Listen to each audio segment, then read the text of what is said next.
The TVWAN News is proudly brought to you by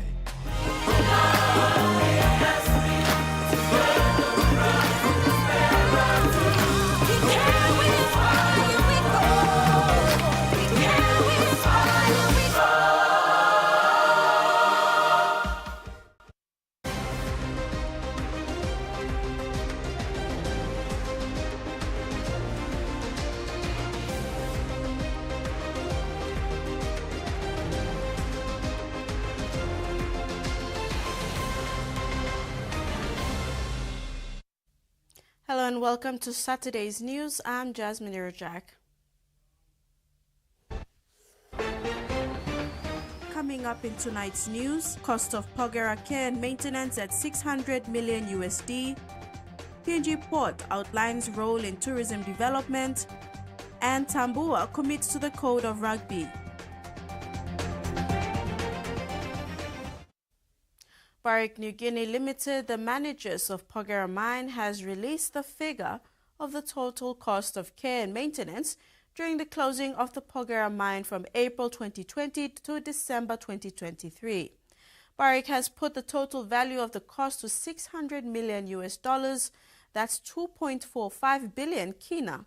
An audit will soon be conducted to verify this figure before a repayment schedule is done and the government starts repaying its component.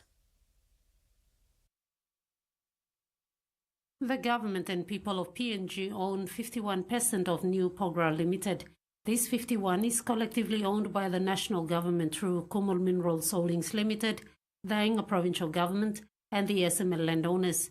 And for the government to repay Barrick for the cost of care and maintenance and the startup of the mine, it will meet 51% of the money spent by Barrick. That's 51% of 2.45 billion kina. But before it can start the payment process, KMHL will first verify this figure through an audit process. And then we are doing up the terms of reference for the independent audit company. Yeah. So our CFO and his team are working on terms of reference now. So the audit is going to happen. Yeah. The payment schedule will be done over 10 years, and with the prices of gold now sitting at an all-time high, KMHL hopes to complete the payment in less than 10 years. Because of the extreme high gold price, Yeah. that period is now short up, Yeah. much shorter. The gold is now around 3,000 US dollars. Yep. And the mine plan was developed when using 1.5. Yeah. So big double. It's a double. Pogera Mine's performance since its opening has been good, recording strong results since. Ruth Rungula, TV1 News. Papua New Guinea Ports Corporation manages over 15 ports in the country. Only 3 out of the 15 ports make a profit, while the 12 do not. Maricela Calaton with this report. Speaking recently at the inaugural tourism conference and expo in Port Moresby, Chief Operations Officer for PNG Port Corporation Limited, Felix Bowery, highlighted that only 3 ports around the country are making money, and they include Port Moresby, Lae, and Kimbe. PNG Ports operates 15 out of the 23 declared ports in Papua New Guinea. 12 out of the 15 ports do not make profit. It's about 80% altogether. Only 3 of our ports do make profit and subsidize the cost of the other ports. And the ports are Lae, Port Moresby. Bowery further stated that the company keeps these ports operational to facilitate trade and ensure that businesses who rely on these ports remain operational and thrive. Good business practice would see that we would likely to offload these ports in some way, but we had to manage them for the people. In saying this, it's quite interesting that these ports, the SOE ports, receives most of the cruise liners into these ports. And the ports like Brabao, Alotau, and Medang, to an extent Port Moresby. The COO emphasized to key tourism stakeholders and agents present at the conference that PNG Ports is an enabler of tourism through the provision of its secure port facilities that are fit for purpose. As the first point of contact for cruise lines, we play a significant role in the overall tourism infrastructure in the country. PNG Ports is open. It's not just only a logistic hub, but we are open to collaboration for the growth and sustainability of Papua New Guinea's tourism industry, supporting access, the experience that we or the tourists can have, and driving economic benefits for the communities across this nation. Bowery recalled that in 2020, PNG had received through its ports 16 cruise liners, and in 2024, 55 vessels. These vessels called on Alotau, Rabaul, Madang, Port Moresby, Buka, and KVN. Maricela Kelleton, TV1 News. Meantime, COO Bowery revealed that PNG Port is embarking on upgrading its facilities in Kimbe and KVN in the coming months, with plans also in place for Oro Bay, Daru, and Lae ports. PNG Port is embarking on upgrading our facilities to fit for purpose port facilities that is secure and safe.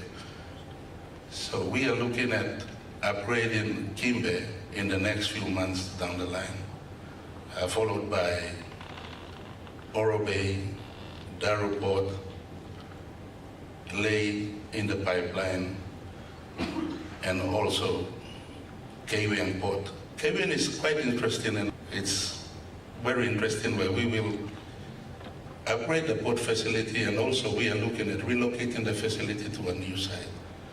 And we believe that that site will attract more cruise liners and also more tourists into KVN.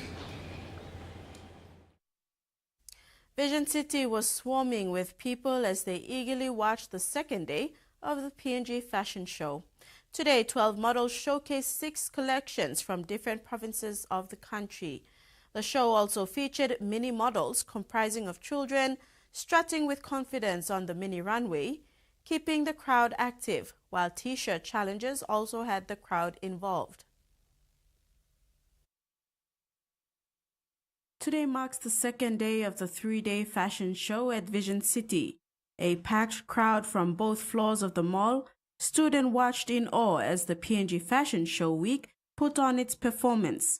Our models do 6 collections from the 6 designers and 2 retail visitors, our participants from Vision City.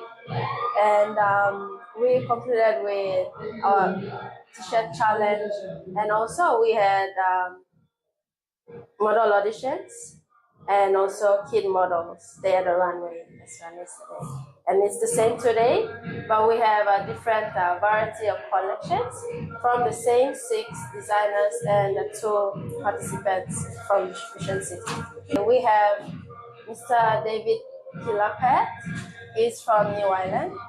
And we have Miss Alova Manu, she's from Central. We have William Maba, William Maba, yes. And we also have Elizabeth, Miss Elizabeth. She does very amazing collections as well as the other. And then we have Shining Limited and Global Boutique. Model manager Bridget Kasman emphasized the theme Genesis, which depicts the meaning of beginning. So each designer has their own inspiration against each collection, but it's all a mix of our culture and heritage that we're presenting on a bigger stage. Our big show in September, the APEC House, which will be from September 17th to the 20th, 5-day show.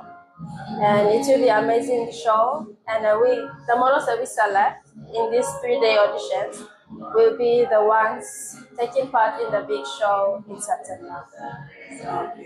She added that during this 3-day event, a modeling audition will occur in between the shows each day to select several new models for the major show in September. Shining Luxury Limited is one of the tenants here in Mission City, and they are a perfume and jewelry company. So they're taking part in our show as well, because we've partnered with Vision City. So because they're a participant and tenant here, they took part on our runway just to showcase their jewelries and perfumes, because they're also new in the country. So just to promote them on the biggest stage and audience, they took part with PNG Fashion Week, yes, in our Farm Fashion Week show. So our sponsors for this 3-day event, of course, we have Digicel, we have Vision City, we have amazing partners and sponsors on board. This is TVWAN News on Easter Saturday. Stay with us for more after the break.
A true champion is measured by their courage, their determination, and their passion to never give up and to always keep trying.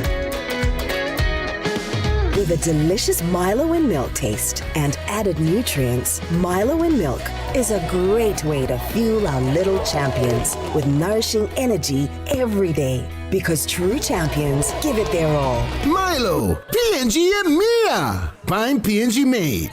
Open bets.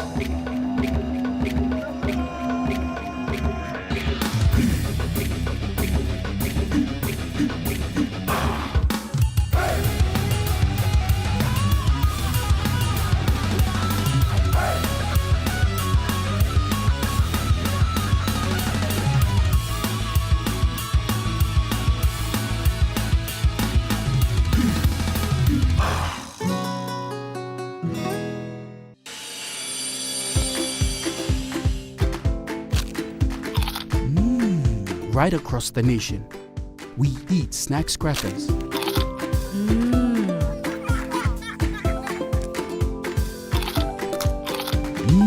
Emi trupla. All get a young plana lapun, only like him snacks crackers. Only make him here, no PNG, one time lay biscuit company. It's crunchy and tasty. It's irresistible.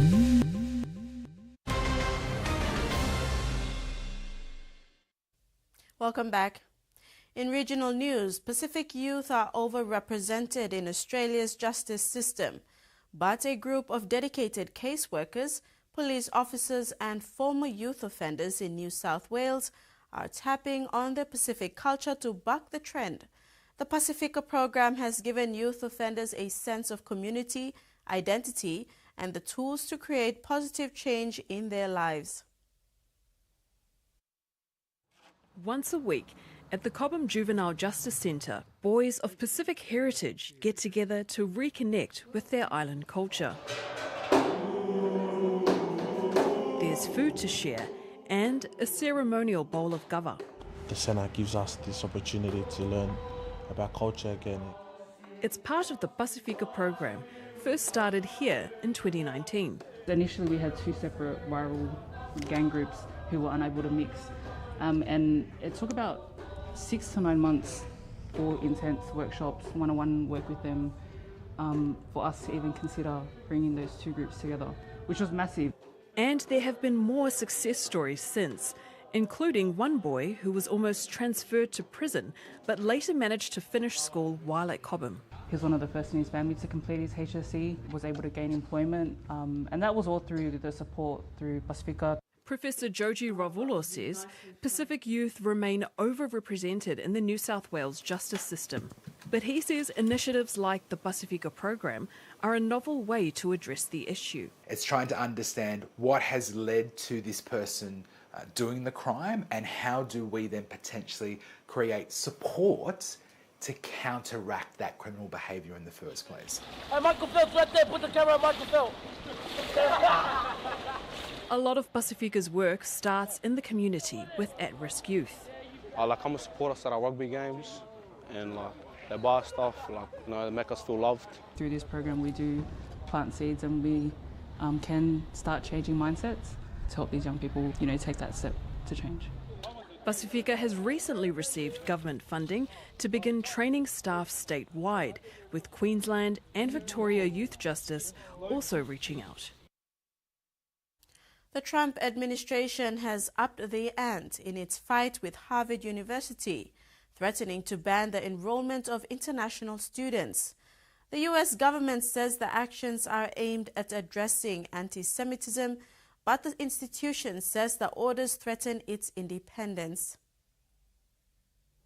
The oldest and richest university in America is in a legal and moral battle against the Trump administration after refusing the president's demands to make sweeping changes to its hiring and admission policies. The US government says the changes are to address anti-Semitism, but Harvard says it has already made many steps to address the issue, and the request threatens its intellectual independence and is unconstitutional. Harvard has rejected the orders, and a group of its law professors has filed a lawsuit leading to the Trump administration freezing billions of dollars in funding, threatening to remove the university's tax exemption status and ban it from enrolling students from overseas. Harvard law professor Andrew Crespo says the move from the government is overreach. Those bullets have so many things that are demands that have nothing to do with anti-Semitism. He wants to appoint a federal overseer for Harvard University to audit all of our courses, to audit all of our departments, to see if they meet his definition of ideological balance and ideological preferences. In other words, he wants to see what we're teaching, and he wants to change what we're teaching. He wants to see what we're researching, and he wants to make sure we're only asking the questions that he wants asked and giving the answers that he wants to be given. That is not about anti-Semitism. That's about authoritarianism. Harvard is not alone. Some 60 universities are being reviewed by the administration. Columbia University had its funding threatened and agreed to make several changes in line with the government's request. But Harvard is the first to publicly fight back, and students seem to be supportive. I think I and everybody feel pretty alarmed right now, but we're cautiously optimistic that through our collective activism and those around the country and the world, really, things will hopefully look up soon. I mean, it's insulting. I mean, I can't say that the people who are taking the money away have ever saved a life in their lives. It's scary times, but I'm proud of what the administration's doing, and I think we should continue to do it and fight even harder. Harvard staff and students say they're hopeful other institutions will now follow and file their own lawsuits to fight back. The coalition has set a goal to grow the number of small businesses in Australia by 350,000 in 4 years if elected. They're offering to give startups a boost with new taxes offsets. So they've set a new target today that they want to see 350,000 new small businesses open up in the first 4 years of a Dutton-led government, and that's net growth, so on top of any small businesses that might close in that period of time as well. And what's on offer here is tax offsets for the first 3 years of small businesses, so hoping to give them a leg up. The way it'll work is in the first year of operation, these businesses that meet certain criteria, for instance, they're small businesses incorporated, they only have to pay tax on 25% of the first $100,000 they earn, and then 50% of the second $100,000 they earn, and that'll be tapered off over the first 3 years. The goal here, as I said, is for 350,000 new small businesses in 4 years. Now, the second part of this tax incentive is for tech upgrades. So if a small business spends $4,000 $2,000 on things like e-commerce, digital marketing, hardware, software upgrades, then they can claim a tax deduction of $2,000. And that's not just new businesses, but all small businesses there. In Sydney this morning, guys, exactly where we're headed, couldn't tell you. My guess would probably be that we would be meeting some sort of small business owner today. Very much just a guess, but just because of what we've talked through there. Look, things did ease off yesterday for Good Friday. We know there's a truce between the major parties that they do ease off campaigning on Good Friday, Easter Sunday, and part of Anzac Day, of course, coming up as well. But today there might be a bit more action because it's not technically a public holiday. So we'll keep you posted on exactly where we're headed. Bit of a guessing game still. And that ends the news segment. Sports is up. Stay with us.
Hiya, Mama.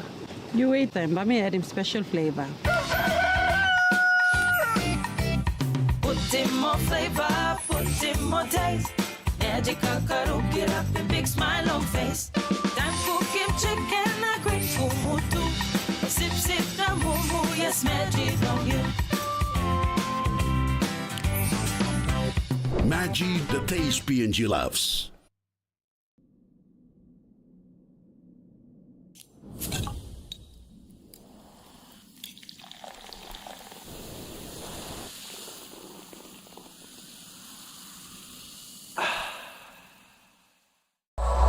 The One Talk Jackpot is rolling over week on week. A life-changing 1 million kina. Get your tickets now. Draws every Friday at 7:30 p.m. Play now at 321lotto.com.pg or any of your 321 authorized retailer. 321. Win big every day. Help stop the spread of germs and protect your loved ones with Protex. Here are some simple hand washing tips. Use soap or liquid hand wash. Vigorously scrub hands in circular motion. Scrub in between fingers and nails. Do not forget the back of the palm and around the wrist. Rinse with clean running water. Dry hands with a clean paper towel or cloth. Protex. Clean hands, good health.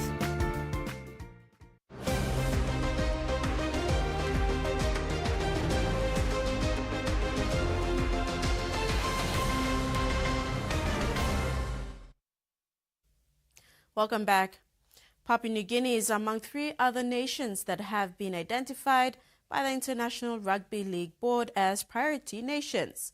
PNG, France and Wales, along with 1 African country, will receive significant funding to support bespoke national strategies that will be developed in partnership with each nation federation. The IRL has limited this group to 4 to focus on resources. PNG, France and Wales are historically important rugby league nations. Member for Goroka, Ayatambua, presented 5,000 kina to the Goroka Harlequins as a token of appreciation for representing the district and province at the prestigious National Rugby Sevens tournament. He commended the boys for taking the initiative to participate at this event and committed to support the club's participation at the tournament. Goroka Harlequins is amongst over 10 outside teams that had flown into Port Moresby for the 2025 New Power Sports Talk Rugby Sevens tournament that started yesterday and will end on Sunday. They have proven themselves by beating the Piggies in the opening outing, and it all happened in the presence of the local member Aya Tambua, who was present on the day to show his support to the team. Following their win, Tambua presented them 5,000 kina cash as a token of appreciation for representing the district and the province at the event. You witnessed a presentation. It's not a big presentation, but a small presentation to the Goroka team that participated in this big sevens tournament in Port Moresby. We are happy to be here. We are happy that we are the only sevens team that represents the islands and they are here now. So I hope my little contribution goes a long way to assist the guys. Tambua acknowledged the Harlequins, who funded their participation at their cost without reaching out to his office for help. He commended them for taking this bold stand. He further applauded them for being the only Highlands team participating in the Rugby Union Sevens tournament and for showing interest that Rugby Union can go hand in hand with Rugby League in the province and in the country. He also made a commitment to support Rugby Union in Goroka. Team manager for Goroka Harlequins, Stephen Ball, thanked the member for his support. So we plan to go approach him, but how I'm approaching me, me got big plan look sound to take him, which I'm relief him. Me plan now give some really coins to help him. No man, like a big plan on me plan. Bell me machine, I to thank you, Lord. On behalf of all boys too, big plan thank you, Colo, member of the Goroka, Mr. Ayatambua. Them give 5,000 coins to me plan of field. This lab help him to really walk about no plan sleep kiram no plan. Rex Lita, TV1 Sports. Further to his support to Goroka Harlequins, Tambua also announced a 50,000 kina funding for the development of rugby union in Goroka, with the belief that sports has the potential to change the lives of the youth in the district. Member for Goroka, Aya Tambua, as true fan and follower of rugby, expressed his trust in sports as a vehicle to change his district. He demonstrated this through the announcement of a 50,000 kina funding from the Goroka District Development Funds to run an active competition in the district. Tambua said, rugby is a sport played worldwide and has a big following compared to rugby league. He said the sport has a lot to offer for young people if the sport is nurtured well, stressing the economic benefits of the game. While calling on PNG Rugby Union to provide strong leadership and bring rugby back to its former glory, Tambua said his effort in supporting rugby in Goroka would do good to the sport and also his youths in the district. So we've committed 50,000 kina to rugby union in Goroka, and we want to support rugby union in Goroka. So that 50,000 will be presented to the Goroka Rugby Union team, Goroka Rugby Union Association, for them to develop rugby union going forward. The Goroka DDA also made a separate support package available for other sports including basketball, volleyball and soccer. There's a lot of youths in Goroka now. If you actually see in Goroka, the population has really increased.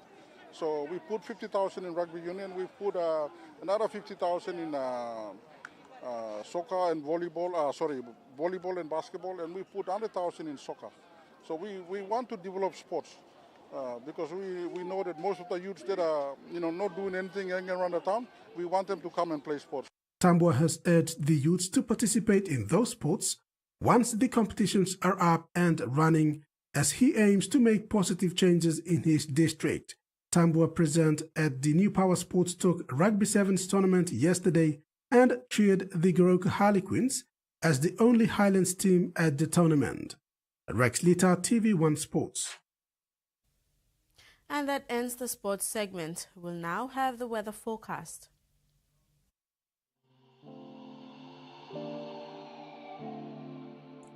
Regional forecast. Southern. Port Moresby cloudy with evening chances of heavy rain and drizzles. Daro partly sunny to cloudy afternoon with evening heavy showers, rain. Momase, Lay cloudy with evening occasional heavy showers, rain and possible thunderstorms. Vanimo becoming cloudy with evening potential heavy rain periods. New Guinea Islands, Kokopo Rubao, cloudy with afternoon, evening showers, rain periods and possible thunderstorms. Highlands, Mount Hagen, cloudy with afternoon, evening heavy rain and thunderstorms. And that ends TV1 News. A blessed Easter weekend. Good night.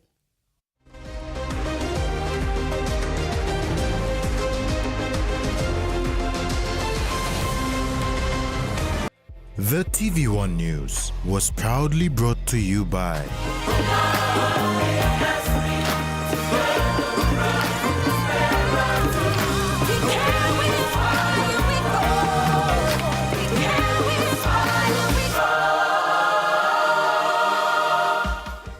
The PNG LNG project has now generated more than 30 billion kina